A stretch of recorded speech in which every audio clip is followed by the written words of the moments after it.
gorgeous people, welcome back to my YouTube channel. If you're new here, my name is Clarabelle and I'm so delighted to have you here with us today. And if you like what you see here, please do not leave here without subscribing to my channel. For all of my returning subscribers, thank you for stopping by today. So let's dive right into today's topic. Today I'm going to be talking about malice in relationships, keeping grudges in relationship. Is it a deal breaker or is it something people can walk through in relationships? Is it big enough of a deal to walk out of a relationship?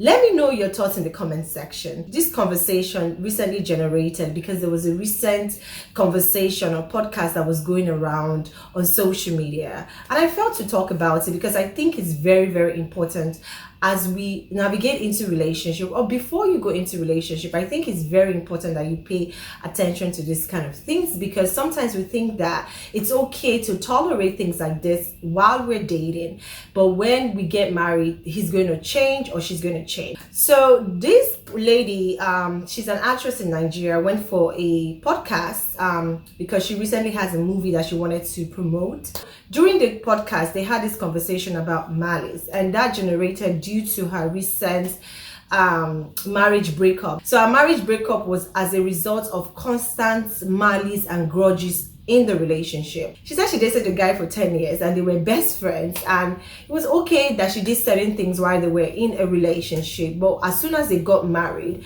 the guy flipped. The things that was okay while they were dating became a problem while they were married. So in some instance, she talks about, how they were very good friends and they were pals, and she could say anything, she could insult him and they could laugh about it when they were dating. But as soon as they got married, it was a different ballgame, because whenever she even says anything, that would normally be something that he would laugh about and they would joke about. So it became a problem when they got married. So in this instance, would you say marry your best friend is actually a thing? Because I always hear marry your best friend, marry your best friend. Here is a situation where you dated this guy for good 10 years. You probably know that he's not very good at reconciling issues. He's very good at keeping malice, but you decided to get married to this guy. And all of a sudden, that became a problem to you when you got married. She said she walked away, picked up her bag after 3 weeks because the guy, they were keeping malice and the guy wasn't talking to her for 3 weeks. So my question was, did you even try talking to the guy? Did you try reconciling that relationship? I think what really, in my own opinion, because I'm entitled to my own opinion, I saw a lot of pride as being the problem in that relationship. So I guess the guy is a prideful person. He's unapologetic. He doesn't know how to reconcile issues. And you, as a woman that eventually got married to him after 10 years, you also are so prideful that you're not trying to break the silence. In my relationship, I'm very quick to reconcile issues. Like, I'm very good at that, like really. Because if I wait on my husband to break the silence, we probably might not be here today, because it's not something that he does so well. Especially when that situation is not something that he thought he did wrong. Now, if my husband will apologize to you quickly if he knows that I messed up, this is my fault. But just carrying your face for nothing. I remember when I first got married, we had this little misunderstanding, and the next morning I woke up and I didn't say good morning to my husband. So my husband woke up and said good morning to me. I didn't answer. And let me tell you, and this is just me being honest, I did not say any word to him. I was waiting for him to beg me. Morning, afternoon, this guy I greeted you good morning, you didn't say anything. Okay, no problem. And he saw me and he just walked past. I went to give him food. My husband, calmly ate the food. And I'm like, I cooked, because one thing I will cook and I will give my husband food. I did not understand how a man would just eat my food and I'm not happy and you're not saying anything. You greeted me and I didn't answer. And he couldn't even beg me. For the life of me, I could not understand that concept. So a day passed, second day, third day, he would just come to the house. He would not say I'm sorry. He would want to say something to me. I was saying, all the shakara that women do now. I said, he wants to talk to me, because I was waiting for him to say, oh, I'm sorry, I'm sorry. After the third day, I had to sit down and really analyze. I said, Claribel, this is not that kind of man. This is a principled person. So, for the life of me, this thing went for 1 week. After 1 week, I just summoned courage and told myself that no, I'm not going to allow my pride spoil something great, because my husband and I, we talk a lot. He's a very jovial person, but he's very principled. Like, he will not come to you when there is nothing wrong. Why are you carrying your face? What is the problem? There was nothing said, and I came in the morning and I greeted you and you're not saying anything to me. Maybe you don't feel like talking to me. That's how my husband felt. But I was really quick to realize that, this is not going to happen. And I had friends at the early stage of my relationship where I would say something like this to them and they'd be like, your husband did not say anything. He didn't come to beg you. And I'm like, no, he didn't come to beg me. And they have a husband that, in fact, will kneel down and beg. Some of them have husbands that will cry to them. But I don't have that. Because especially when he didn't think that there was anything wrong, he did not do anything wrong to you. He tried to greet you in the morning, you're not answering him. He doesn't understand what was going on. So 1 week after, I had to break the silence. So I went to him, I said, now what for you? Like, I said, why are you acting like this? Why is it that you can't even say sorry? You can't even come and beg me and say, he said, I don't understand. Are we fighting? He said, is there anything wrong? I know we had a conversation and went to bed. I saw you in the morning and I greeted you. I tried to have a conversation with you. You weren't saying anything. I said, you should have begged me now. So you know what that taught me? It taught me that this is not the kind of person I would do that with. Now, if I had listened to my friend and I compared them to say that, oh, your husband begs you. Okay, why would my own beg me? You might now start analyzing, maybe your husband doesn't love you, or their husband loves them more than, no, it's not about love. It's just their personalities, their principles. He's not a troublemaker. He's not someone that is dramatic. He's very intentional. So if you're making problems, you better be able to stick to that problem. So my husband don't like problems. He doesn't like trouble. And he doesn't really know how to take it in well. So don't start what you can't finish. That's the kind of husband that I'm married to. But over the years, he now realized that saying sorry is something that I admire. So I now know that my husband, this is not my husband's strength. I will not allow my pride, break my relationship, break something that I have going on. And we're still together, happily married, even after this so many years. So it's understanding your spouse who has the strength to reconcile issues. Now, if both of you are prideful, that is a relationship that would eventually end. After so many years of being married, to be honest with you, I don't just want to hear one-sided story and come to a conclusion. And there were certain things that she said in that podcast that would make you raise your eyeballs like, I see why there's a problem in that relationship. So no one is perfect. If both of you are prideful, that relationship will never go anywhere. Break the silence, because this is a man that you've dated for 10 years.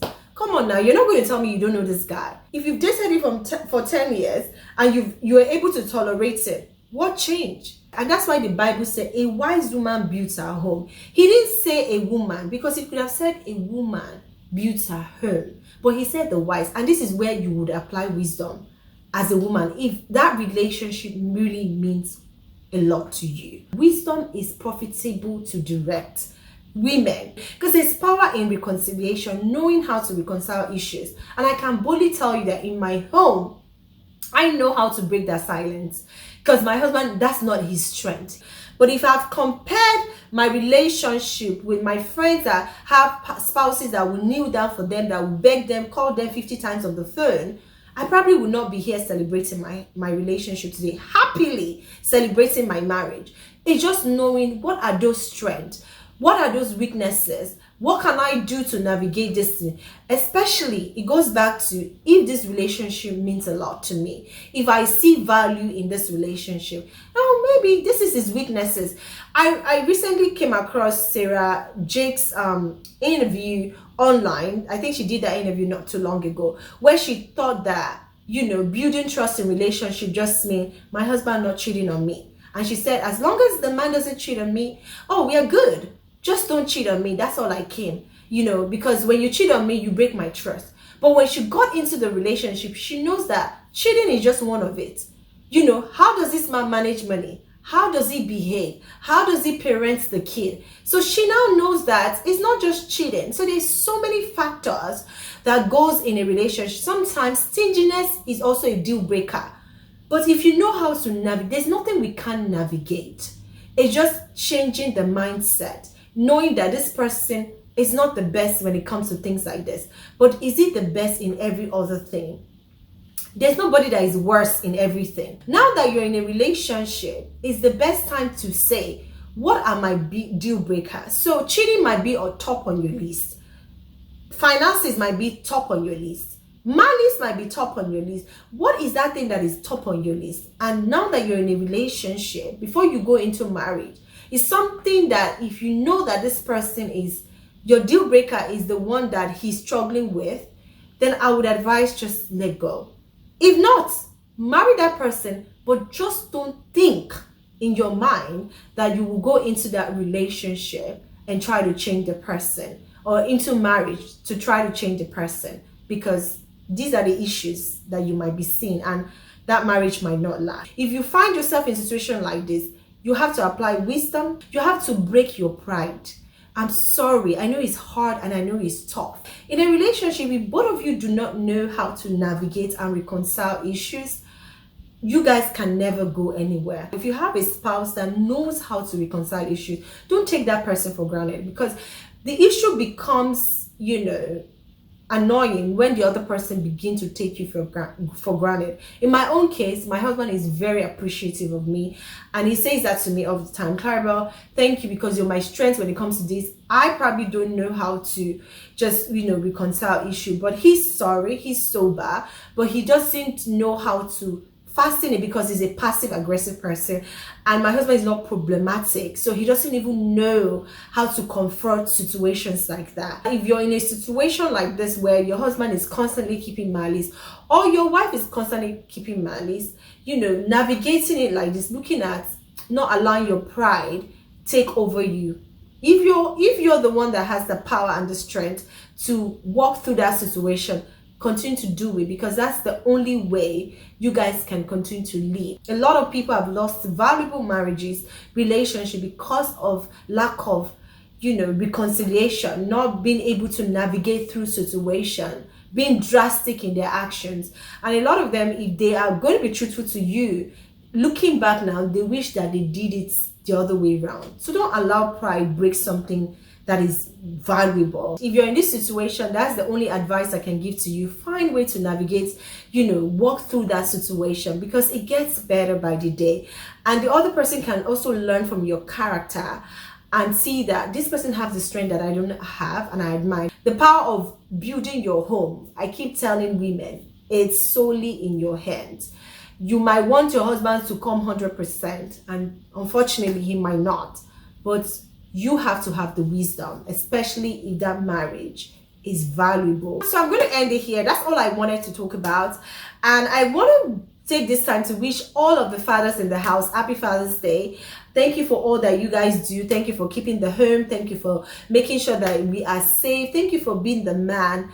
True, especially for great fathers out there. Thank you for providing for the family. We appreciate all that you guys do, and the Lord will continue to keep you guys to see your children make you proud. Okay, so I'll come to the end of my video. Like I always do at the end of my video, you are loved, you are special, you are valuable, you are kind, you are beautiful. Do not let anyone tell you otherwise. And until I come your way again next week, I remain your one and only girl, Clarabelle. Bye.